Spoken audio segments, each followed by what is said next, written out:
Aujourd'hui, la vidéo est le média le plus consommé sur Internet. Ce ne sont plus les seuls vidéastes professionnels qui s'expriment par ce biais, mais chacun de nous. La preuve, si je suis passionnée de photos, c'est en vidéo que je partage cette passion.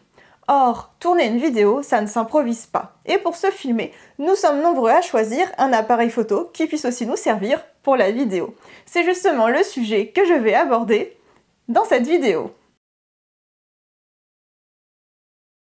Bonjour à tous, bienvenue sur la chaîne de Partout en Voyage et blog Photolumix. Je suis Nadia et je vous partage mon avis en toute indépendance sur le matériel photo. Alors, abonnez-vous à la chaîne pour ne rater aucune vidéo. C'est un peu un lieu commun, mais c'est une réalité qu'on ne peut ignorer. Nous sommes de plus en plus nombreux à nous lancer dans la vidéo. À titre professionnel en tant que vidéaste, bien sûr, mais aussi sur YouTube pour du streaming, pour du face caméra, pour tourner des formations ou encore pour du vlog en mode voyage. Et peut-être que vous aussi, vous avez envie de vous lancer. Et pour tourner vos vidéos, vous avez décidé d'acheter un appareil photo qui vous serve aussi à filmer. Exit les vieux caméscopes. Aujourd'hui, les appareils photo sont polyvalents et permettent de passer de la photo à la vidéo. Mais alors, n'importe quel appareil photo peut-il convenir à se lancer dans la vidéo? Pourquoi certains sont dits pour la vidéo et pas d'autres?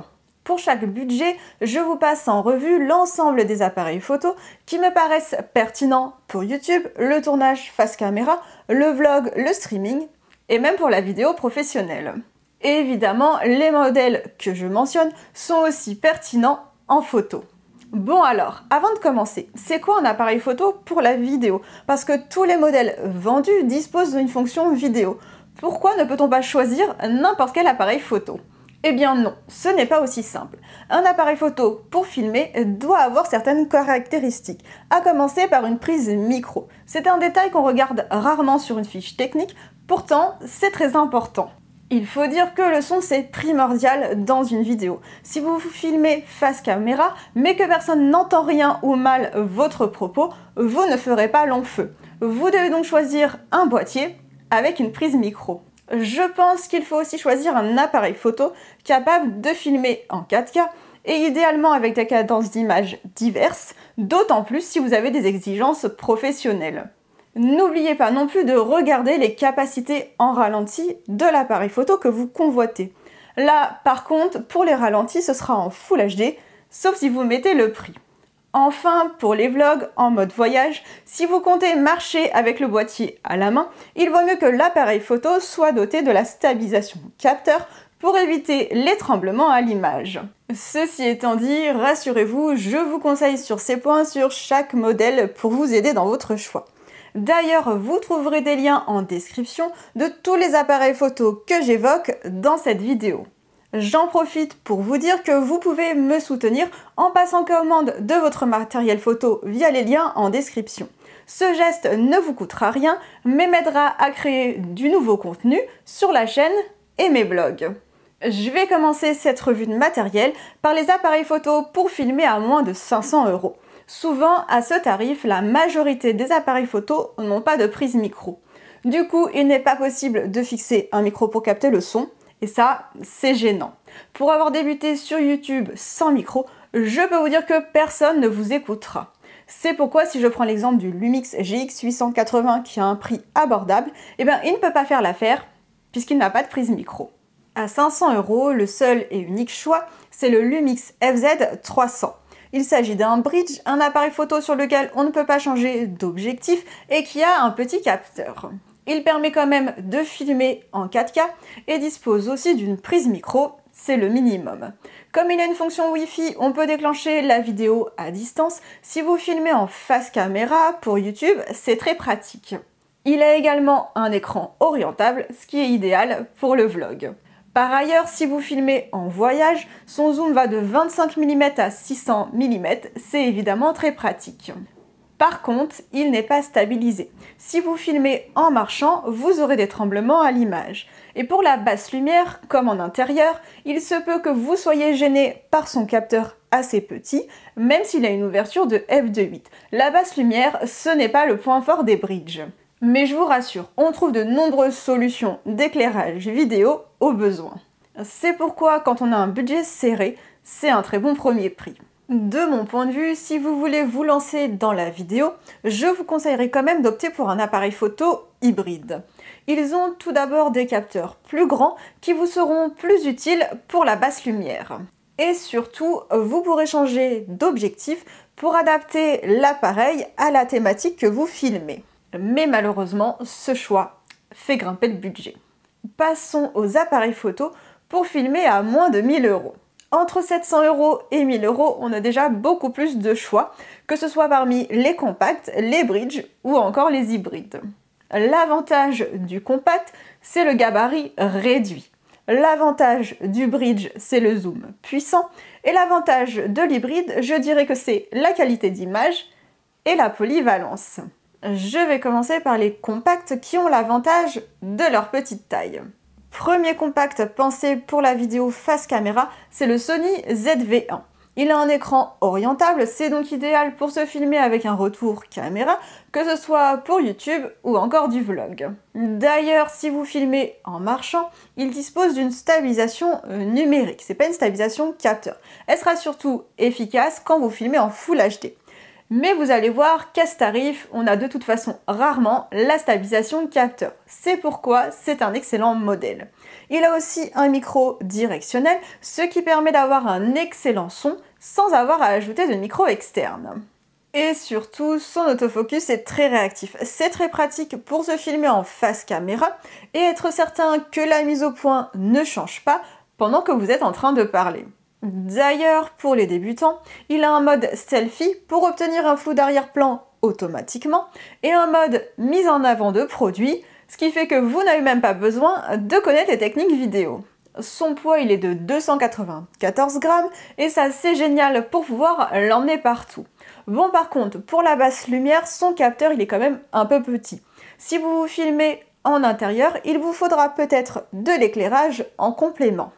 Mais ça, j'ai envie de dire, c'est vrai pour tous les compacts et les bridge. Ensuite, dans le même budget, on a le Canon G7X Mark III, qui est le seul compact à filmer en ralenti en Full HD. Il a aussi été pensé pour les réseaux sociaux, car on peut filmer à la verticale, et ça, aujourd'hui, c'est un point important. Son écran, quant à lui, se lève pour pouvoir se filmer en face caméra. Et lui aussi n'est pas stabilisé. Il vaut mieux éviter de se filmer en marchant avec. Et pour l'intérieur et la basse lumière, son capteur peut s'avérer un peu petit. Encore une fois, il faudra ajouter de l'éclairage et justement, vous verrez en description un pack avec éclairage et micro. Ça, c'est très pratique. Je vous rappelle justement que vous pouvez me soutenir en passant commande de votre matériel photo via les liens en description. Ce geste ne vous coûtera rien, mais m'aidera à créer du nouveau contenu sur la chaîne et mes blogs. Le Canon G7X Mark III, c'est donc un entrée de gamme intéressant pour démarrer. À côté des compacts, il y a aussi les bridge. Ils ont l'avantage d'apporter une bonne prise en main pour des vidéos plus stables. De ce point de vue-là, c'est intéressant. Mais attention, ils ont aussi des petits capteurs, ce qui est limitant en basse lumière, sauf à pouvoir ajouter de l'éclairage. Le premier bridge, c'est le Lumix FZ1000 Mark II, qui a une fiche technique vidéo intéressante. Il peut tout d'abord filmer en 4K 30 images par seconde. Il a aussi un écran orientable, ce qui est intéressant pour se filmer en face caméra, que ce soit pour de la formation, pour YouTube ou encore du vlog. Justement, il a un système de stabilisation, mais attention, ce n'est pas la stabilisation capteur qui est ce qu'il y a de mieux. Pour se filmer en marchant sans tremblement, ce n'est pas dit que ce soit idéal. Néanmoins, pour des vidéos de voyage par exemple, il possède un zoom qui va de 25 mm à 400 mm, ce qui est un gros avantage. En plus, il dispose d'une fonction Wi-Fi ou encore time-lapse. L'autre bridge, c'est le Lumix FZ2000 qui est assez unique en son genre. Tout d'abord, il est capable de filmer sans limite d'enregistrement en continu, comme un véritable caméscope. Et je dois dire que ce n'est pas la majorité des cas des appareils photo. En plus, il peut filmer en 4K 30 images par seconde, mais aussi et surtout en 4K cinéma 24 images par seconde, soit au ratio 17/9. C'est pourquoi ce bridge il peut tout à fait convenir pour débuter à moindre coût en vidéo professionnelle. Bien sûr, avec son écran orientable, il est aussi adapté au vlog comme à YouTube ou toute autre vidéo face caméra. Enfin, pour le voyage, son zoom va de 25 mm à 480 mm, c'est un argument en sa faveur. Sans oublier la fonction Wi-Fi ou encore timelapse. Mais de mon point de vue, quand on veut se lancer dans la vidéo, il vaut mieux opter pour l'hybride. C'est sur ce segment qu'on va trouver les dernières innovations en vidéo. Et surtout, vous pourrez changer d'objectif pour adapter l'appareil photo à votre pratique. Enfin, leurs capteurs sont plus grands, ce qui est mieux pour la basse lumière. Le premier hybride à moins de 1000 €, c'est le Lumix G100 qui a un boîtier pensé pour la vidéo. Il est idéal pour se filmer en face caméra, que ce soit pour YouTube, de la formation ou encore du streaming. En plus, on peut filmer à la verticale pour les réseaux sociaux. Son seul défaut, c'est qu'il n'est pas stabilisé. Si vous filmez en marchant pendant vos vlogs, vous aurez des tremblements à l'image. Au besoin, vous pouvez tout à fait ajouter une poignée ou un stabilisateur pour une meilleure stabilité. Vous trouvez les accessoires en description de la vidéo. Pour le streaming, ce Lumix G100 il est très intéressant car on peut le relier à son ordinateur pour l'utiliser comme webcam. Vous pouvez aussi vous servir de la fonction Wi-Fi pour déclencher à distance. Dernier point qui intéressera les vidéastes avancés, il intègre un profil log pour choisir plus facilement son rendu de couleur en post-production. Normalement, on trouve ce profil plutôt sur des boîtiers plus chers. Deuxième hybride, c'est le Canon EOS M50 Mark II qui est idéal pour le streaming notamment. Son premier atout, c'est son grand capteur APS-C qui le rend très intéressant pour la basse lumière ou encore le flou d'arrière-plan. Deuxième atout, on peut le brancher à un ordinateur pour l'utiliser comme webcam. D'ailleurs, il existe un pack spécial streaming. Son écran, il est orientable et ça c'est intéressant pour le vlog. Justement, il existe aussi un pack vlog. Bien sûr, pour tous les modèles d'appareils photo que j'évoque, vous trouverez les liens en description. Alors vous pouvez me soutenir en passant commande de votre matériel photo via les liens que vous trouvez en description. Ce geste, il ne vous coûtera rien, mais m'aidera à créer du nouveau contenu en toute indépendance sur la chaîne et les blogs. Troisième atout du Canon EOS M50 Mark II, c'est son autofocus qui est excellent. Finalement, je lui reprocherai seulement de ne pas être stabilisé, mais à ce prix-là, c'est assez classique. Et surtout, les objectifs compatibles avec cet appareil photo sont peu nombreux, et ça c'est un peu dommage. Troisième hybride, c'est le Sony ZV-E10, qui est un appareil photo pour filmer que je trouve complet et adapté aux débutants. Il a tout d'abord un grand capteur qui est idéal pour le flou d'arrière-plan comme la basse lumière. Il dispose aussi de micros intégrés pour un son de bonne qualité, ce qui est très important en vidéo. On peut aussi ajouter un micro grâce à sa prise micro. On peut faire du streaming en l'utilisant comme webcam et avec son écran orientable, c'est très facile de se filmer en face caméra avec pour YouTube ou encore du vlog. Il a aussi et surtout un excellent autofocus avec suivi du sujet en temps réel. Et pour les débutants, il a un mode flou d'arrière-plan et un mode présentation de produit qui permettent de filmer sans être expert. Son point faible, comme tous les boîtiers à ce prix, c'est l'absence de stabilisation capteur qui est gênant pour filmer en marchant. Je trouve quand même que c'est un excellent choix avec un bon rapport qualité-prix.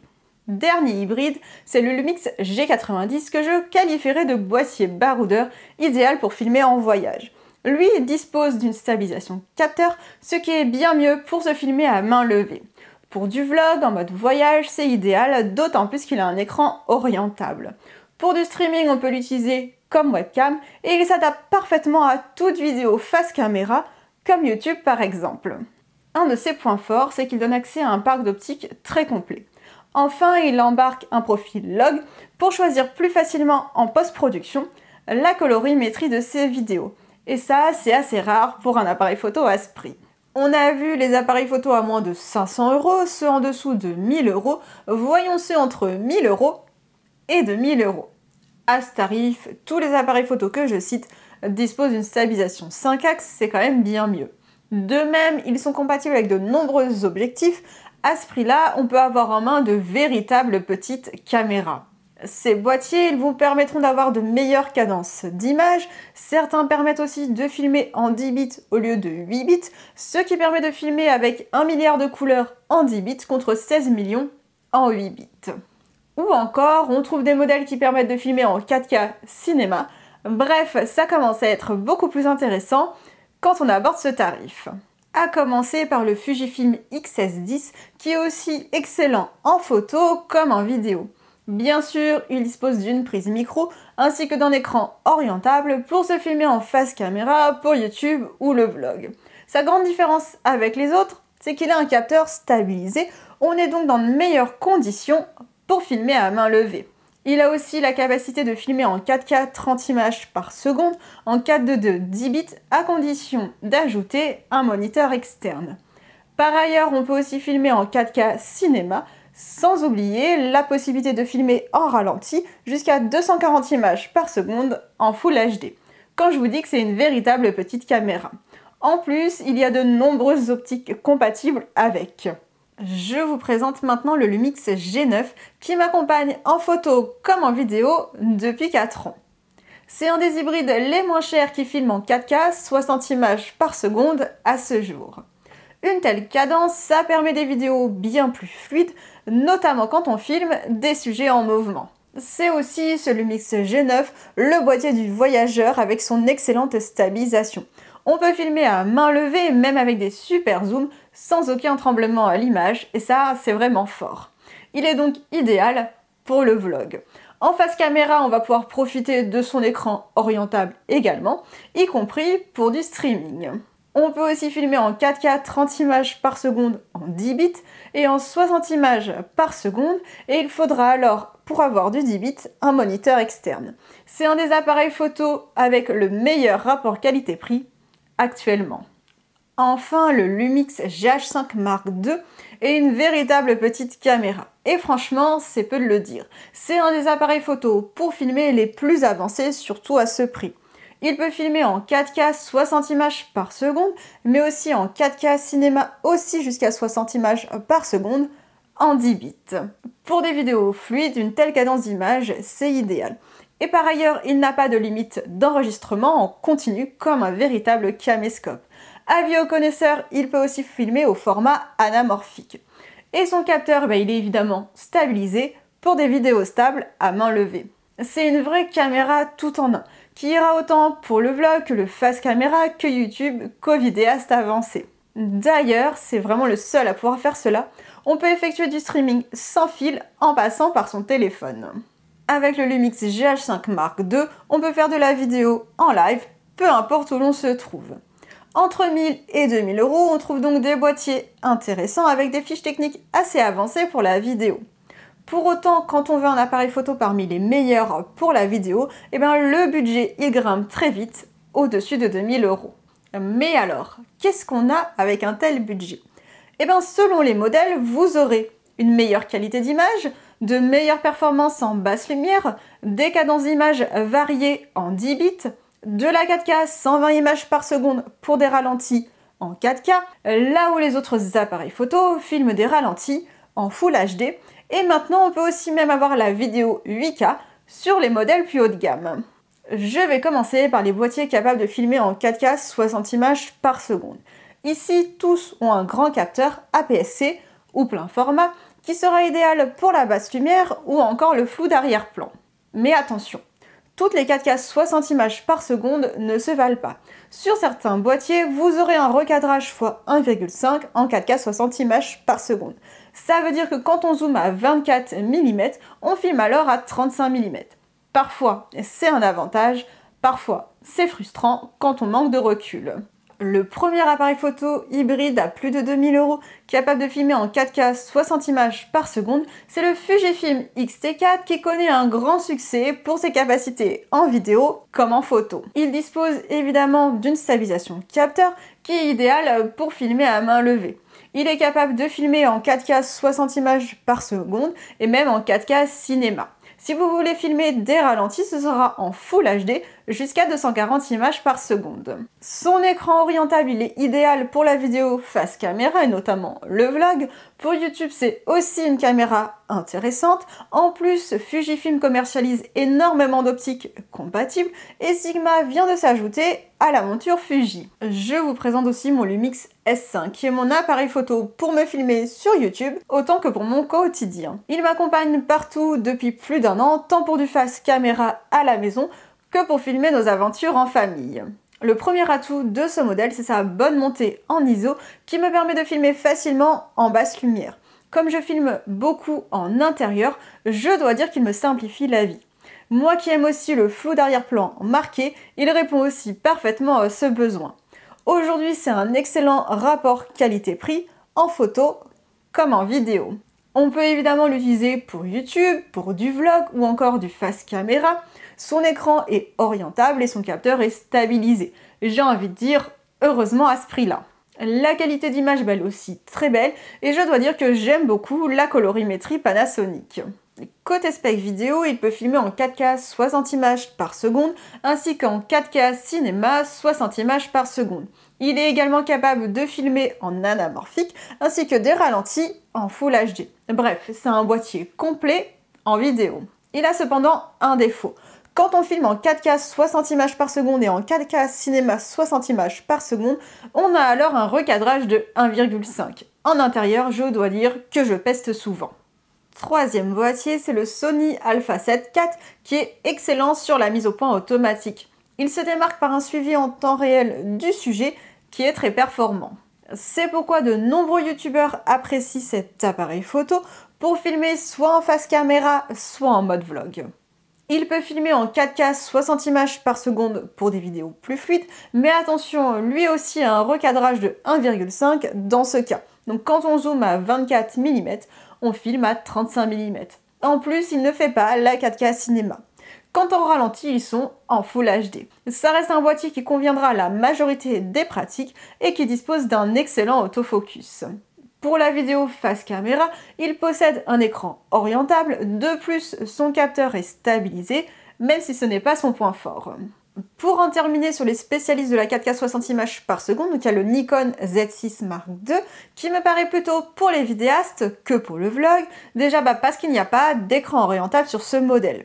Pour du YouTube, ce n'est pas grave parce que vous pourrez vous connecter à votre appareil photo via le téléphone pour déclencher et avoir un retour caméra. Son véritable point fort, c'est sur la vidéo 4K 60 images par seconde qu'il fait lui sans recadrage et ça c'est assez rare pour être souligné. Il possède également une belle colorimétrie réputée de chez Nikon. Il a évidemment la stabilisation capteur et la quantité d'optique augmente au fur et à mesure pour cet appareil. Aujourd'hui, la majorité des appareils photo filment en 4K. Mais toutes les 4K ne se valent pas. La vraie différence, elle se joue notamment sur la cadence d'image. En fin de compte, pour filmer en 4K 60 images par seconde, le ticket il monte assez vite, au-delà de 1000 €. Et quand j'évoque la possibilité de filmer en ralenti, il ne s'agit que de ralenti en Full HD depuis le début. Mais filmer des ralentis en 4K, c'est quand même mieux. Sauf qu'à ce jour, les boîtiers capables de faire ça se comptent sur les doigts d'une main. Ce sont ceux que j'appelle les rois de la 4K. Mais dans ce cas-là, le prix grimpe très vite. Je vous rappelle d'ailleurs que je vous mets tous les liens des appareils photo que j'évoque dans la description. Et vous pouvez me soutenir en passant commande de votre matériel photo via les liens en description. Ce geste ne vous coûtera rien, mais en faisant cela, vous m'aiderez à créer du contenu pour la chaîne et pour les blogs. Le Lumix GH6 est une véritable caméra très puissante. C'est l'hybride pour la vidéo le plus complet. Je dois dire qu'il a une fiche technique époustouflante, notamment avec la 4K et la 4K 60 images par seconde en 422 10 bits, mais surtout on peut filmer en 4K 120 images par seconde en 10 bits également. En plus, on a accès au format Apple ProRes pour plus de fluidité en post-production quand on utilise Final Cut. On peut aussi filmer en 5,7K 60 images par seconde et comme toujours avec Panasonic, la colorimétrie est superbe. Que vous soyez sur YouTube pour du face caméra, du vlog ou encore de la vidéo professionnelle, vous aurez là le meilleur appareil photo pour filmer à mon avis. En plus, il est bon en photo aussi. Bien sûr, son capteur est stabilisé et cette stabilisation est excellente. Et en plus, le parc d'optique compatible est très conséquent. Pour finir, c'est un excellent rapport qualité-prix. Parmi les rois de la 4K, il y a le Sony Alpha 7S III qui n'a rien à voir en termes de prix avec le Lumix GH6, je vous invite à regarder. Cet hybride, il se démarque par son autofocus ultra performant avec un suivi en temps réel du sujet qui se trompe rarement. C'est aussi un expert de la 4K car il peut filmer jusqu'à 120 images par seconde pour des ralentis d'une très belle qualité en 4K. Par contre, il ne peut pas filmer en 4K cinéma. Son autre véritable atout, c'est la montée en ISO. Elle est excellente. Aussi, c'est un hybride qui est idéal quand on filme beaucoup en basse lumière. De même, son capteur plein format est idéal pour le flou d'arrière-plan. Il est également stabilisé, même si la stabilisation de capteur n'est pas son point fort. Je le conseillerais à ceux qui ont le budget suffisant et surtout qui filment beaucoup en basse lumière. En vidéo, depuis 2 ans, une révolution s'est opérée. De nouveaux hybrides sont arrivés sur le marché avec la capacité de filmer en 8K. Le progrès est en marche et les plus ronchons ne l'arrêteront pas. Aujourd'hui, nous sommes au balbutiement de l'avenir de la vidéo. Dans quelques années, des appareils photo au prix plus abordable filmeront en 8K. Mais pour l'instant, comme pour toute innovation, les premiers modèles capables de filmer en 8K coûtent cher. Je commencerai par le Nikon Z9, qui est le premier appareil photo capable de filmer en 8K 60 images par seconde. C'est une révolution. Voilà pourquoi sa sortie a fait grand bruit. Il faut dire que c'est un appareil autant professionnel en photographie qu'une caméra aboutie. Ainsi, en plus de la 8K 60 images par seconde, on peut aussi filmer en 4K 120 images par seconde pour des ralentis en 4K. Par contre, il ne fait pas la 4K cinéma et ça, c'est dommage. En termes de cible, cet appareil, il s'adresse surtout aux vidéastes professionnels. Je pense aux vidéastes animaliers comme de sport. C'est d'autant plus vrai qu'il possède un autofocus très avancé pour ces sujets. Il faut admettre aussi que pour le vlog, son gabarit de 1340 grammes nu n'est pas vraiment fait pour cela. On comprend pourquoi il n'a pas d'écran orientable. Vous pouvez bien sûr l'utiliser pour vous filmer sur YouTube, mais vous n'êtes quand même pas son cœur de cible de ce point de vue-là. L'autre mastodonte de la vidéo 8K, c'est le Canon EOS R5C, qui est plus une caméra qu'un appareil photo. Outre la vidéo 8K en 30 images par seconde, il est aussi possible de filmer en 4K jusqu'à 120 images par seconde pour de superbes ralentis. Il permet aussi de filmer en 6K ou en 4K cinéma. Là encore, la cible de cet hybride, ce sont bien sûr les professionnels de la vidéo. D'ailleurs, il dispose de formats d'enregistrement qui conviendront parfaitement à ce public exigeant. Lui aussi dispose d'un autofocus très performant. À noter, il dispose d'un ventilateur intégré pour éviter la surchauffe. Il faut dire que le Canon EOS R5 avait fait grand bruit en sa défaveur sur ce sujet. Enfin, le Sony Alpha One est aussi un boîtier professionnel autant pour la photo que pour filmer. On retrouve la 8K en 30 images par seconde ainsi que la 4K jusqu'à 120 images par seconde. Et bien sûr en 420 10 bits ou en 422 10 bits pour une plus grande richesse de couleurs. Une fois encore, la cible de ce genre d'appareil est clairement les vidéastes animaliers ou encore de sport. D'ailleurs, ce modèle aussi dispose d'un excellent autofocus pour ses pratiques. Quel que soit votre budget, il y a des points de détail importants à regarder avant d'acheter un appareil photo pour filmer. Car si vous ne faites pas attention à la prise micro, par exemple, vous serez bloqué dans certaines pratiques vidéo. L'écran orientable est aussi hautement conseillé pour se filmer en extérieur. Cela permet de tenir l'appareil à la main tout en ayant la possibilité d'avoir un retour caméra. Par contre, pour se filmer chez soi en intérieur en face caméra, on peut tout à fait se passer d'écran orientable à condition de pouvoir utiliser la fonction Wi-Fi et de pouvoir déclencher à distance avec son téléphone. D'ailleurs, je n'utilise pas d'écran orientable pour mes vidéos YouTube, mais uniquement mon téléphone relié à mon appareil photo pour me servir de télécommande. N'oubliez pas, dans la description, je vous mets les liens vers tous les appareils photo que j'ai évoqués. Vous trouverez aussi les modèles que je conseille par budget et par pratique. En plus, vous pouvez me soutenir en passant commande de votre matériel photo via les liens en description. Ce geste ne vous coûtera rien, mais m'aidera à créer du contenu pour la chaîne ou encore les blogs. Ce guide d'achat des appareils photo pour la vidéo s'achève ici. N'hésitez donc pas à vous abonner à la chaîne en pensant à la cloche pour les prochaines vidéos, laissez un commentaire ou encore un pouce vers le haut. Quant à moi, je vous donne rendez-vous sur partousenvoyage.com et blog-photo-lumix.com pour plus de contenu. Et je vous dis à bientôt!